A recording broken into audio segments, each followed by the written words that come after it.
लापता लेडीज का तो मुझे पता था, जब लापता उपराष्ट्रपति का ये तो पहली बार सुना। अमित शाह जी को एक बयान देना चाहिए, पब्लिक बयान, कि कहाँ हैं, क्योंकि आपको मालूम है उनकी तबीयत भी ठीक नहीं थी।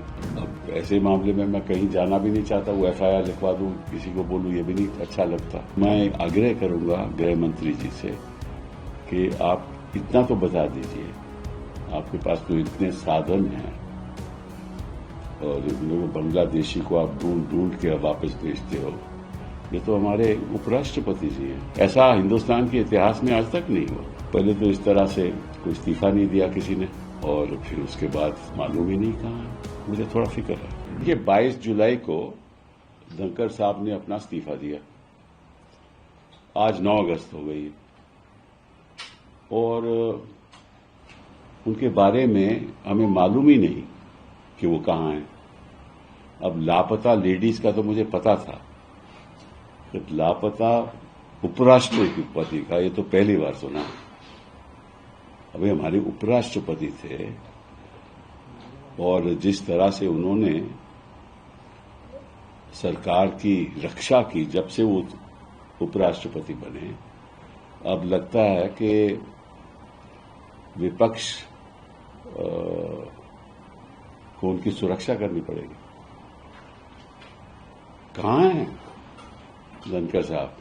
मैंने खुद पहले दिन उनको फोन किया था, उनके पीएस ने उठाया फोन, कहा कि वो आराम कर रहे हैं। उसके बाद कोई फोन उठाता ही नहीं है। और मेरे कई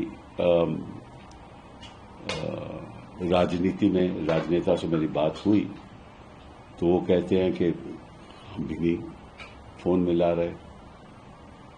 तो अब क्या करें? हेबियस कॉर्पस फाइल करें, क्या करें? और इस बात की जानकारी तो होम मिनिस्ट्री को होगी ना। तो अमित शाह जी को एक बयान देना चाहिए, पब्लिक बयान, कि कहाँ हैं, क्योंकि आपको मालूम है उनकी तबीयत भी ठीक नहीं थी। तो ऐसा तो नहीं कि कहीं वो इलाज करवा रहे हैं, कहाँ हैं। उनके कोई परिवार के लोगों ने भी नहीं कुछ कहा। तो इशू क्या है?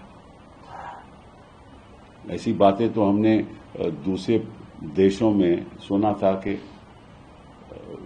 पता नहीं चला। अब हिंदुस्तान तो एक लोकतंत्र देश है ना, तो इसकी जानकारी जनता को मिलनी चाहिए। मेरे उनके साथ इतने अच्छे व्यक्तिगत संबंध थे। मेरे साथ हम भी वकील भी इकट्ठे थे, हमने कई केसेस भी आर्ग्यू किए। तो मुझे तो फिक्र है। अब ऐसे मामले में मैं कहीं जाना भी नहीं चाहता, वो एफआईआर लिखवा दूं, किसी को बोलूं, ये भी नहीं अच्छा लगता। और उनकी तरफ से भी कोई सूचना नहीं है। ये भी अजीब बात है कि उनके दोस्त हैं, उनके कई परिवार के लोग होंगे, दोस्त होंगे, कोई चर्चा ही नहीं है। तो मैं आग्रह करूंगा गृह मंत्री जी से कि आप इतना तो बता दीजिए, आपके पास तो इतने साधन हैं और बांग्लादेशी को आप ढूंढ ढूंढ के वापस भेजते हो। ये तो हमारे उपराष्ट्रपति जी हैं, इनका तो आपको मालूम होगा कि कहाँ है। तो प्लीज एक बयान दे दीजिए, और अगर ठीक ठाक है तो वो भी बता दीजिए। और अगर, क्योंकि वो अगर जहां भी हैं, क्योंकि उनके अपने ऑफिशियल रेजिडेंस तो है नहीं, वहां तो है नहीं ना, तो जहां भी हैं हम भी जाकर मिल लेंगे। क्योंकि जो उपराष्ट्रपति के नए चुनाव हैं वो तो उनमें तो थोड़ी देरी है ना, अभी सितंबर में होंगे। तो सितंबर से पहले हमारी मुलाकात हो जाए तो अच्छा रहेगा ना, कि हम भी कहेंगे कि वो सुरक्षित है, सब ठीक ठाक है और स्वस्थ हैं। ये जरूरी है, क्योंकि कोई ऐसा हिंदुस्तान के इतिहास में आज तक नहीं हुआ। पहले तो इस तरह से कोई इस्तीफा नहीं दिया किसी ने, और फिर उसके बाद मालूम ही नहीं कहाँ है। तो मुझे थोड़ा फिक्र है।